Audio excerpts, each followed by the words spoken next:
Good morning all. Happy 4th of July for Thursday to those across the pond. A day for looking good and enjoying the party. Although we don't actually celebrate it over here, I can still imagine the fun. And talking of looking good, here's a question. I'm 29 years old, I wish, and I'm suffering from painful acne along the sides of my face and jawline. I've had small outbreaks, but nothing like this. In the past, I used Proactive, which helped, but now it's not. From reading the Reiki books and your chats, I know that I attract illness, so I assume the same goes for acne. Quite right. We can experience anything from acne to zits or anemia to Zollinger-Ellison syndrome. But one thing I do know before I launch into a reply is that any skinny condition is linked with anger and a poor opinion of yourself. On an external practical level, keeping the skin simply clean and dry helps with no greasy creams. Too many steroid-based creams lessen the inflammation, but will thin and weaken the skin in the long term. Taking the contraceptive pill will often help when your skin erupts on a regular cycle, but who wants to mess with their hormones unnecessarily? Fresh fruit and vegetables, an alkaline diet, fresh water and fresh air are all good recommendations, along with plenty of sunshine. Chikara-reiki-do charged water to drink and wash in, and also bless your food with chikara-reiki-do too. But alas, still the blooming spots come. So we have to look deeper. And here we find out that beauty is more than skin deep.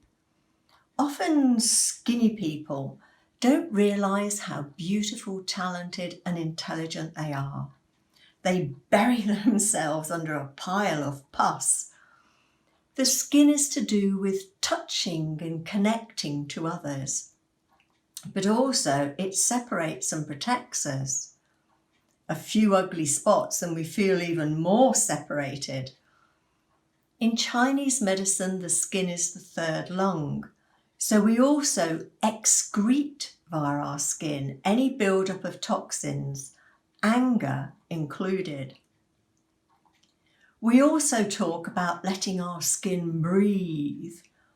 In summer, we like to fling off our covers and bare our skin, but also this involves exposing ourselves, and therefore we feel vulnerable. To expose skin is also a sexy thing to do, or expose the flesh and it's sinful, depending on your inner beliefs.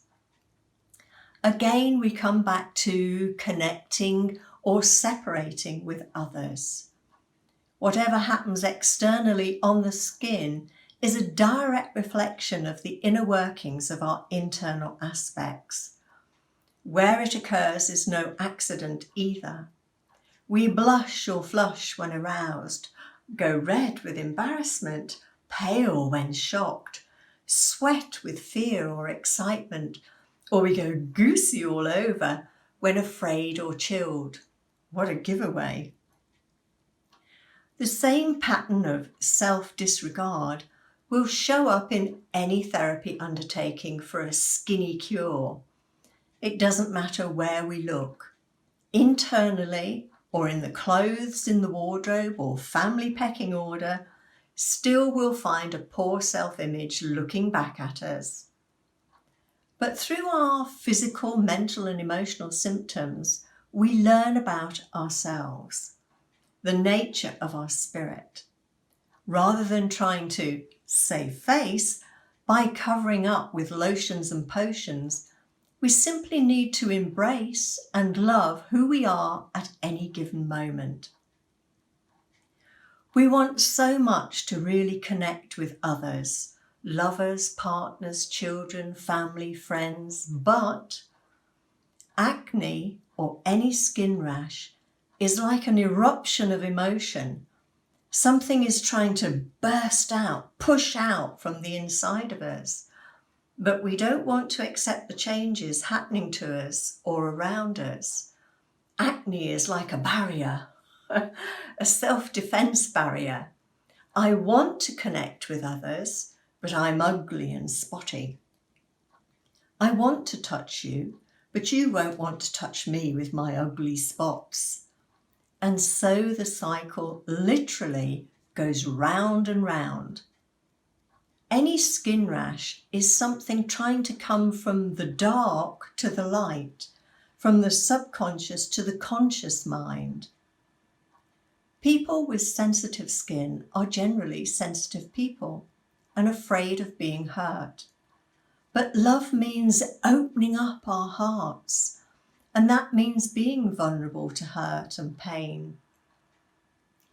Unless we open up and experience all of life with all its ups and downs and painful bits, we'll never find the wonder and the love we seek. You can't have one without the other. You have to experience one to experience the other. Or your skin will become a pale shade of in-between grey, dull and lackluster. So, my advice would be to get angry, be feisty, be passionate, get loud and get noticed.